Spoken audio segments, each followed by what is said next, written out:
from MaxWellness Personal Training. We're now on our last video of our core stability series. So this week I'm going to be doing a walkout.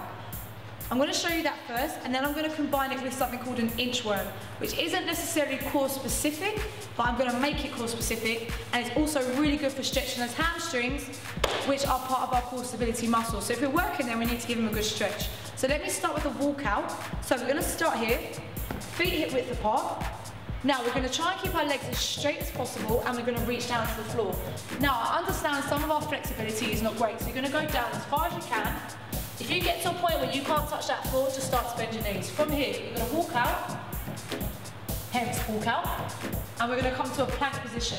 We're going to hold that for a few seconds, keeping our legs straight. We're going to walk that back in, keeping our core engaged, and then we're going to hinge it up back to that neutral position. Again, one more time, so our feet are hip width apart. We start in this neutral position. We're going to reach down, keeping our core engaged, keeping our breathing steady. Walk it out to that plank position. Hold it, and then walk it back in.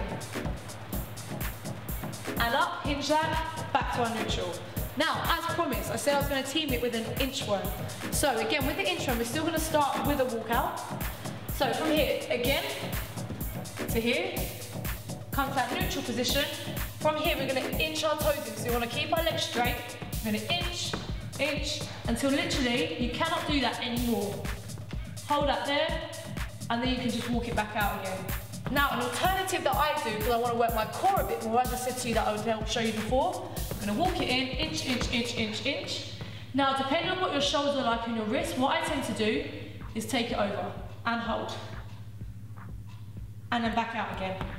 Now again, it kind of depends on the state of your wrists and your shoulders, whether you're going to be able to do that. Once I finish that, take it back into the walkout, hinge it back up, back to that neutral position. If you want to add some toning, when you walk out into that plank position, if you want, you can do a press up, do 5, do however many you want. So we add that toning element as well. So for more fitness tips, hints, join me on Twitter at MaxWellnessPT, or you can go on my webpage at www.maxwellness.co.uk. I'll see you next week.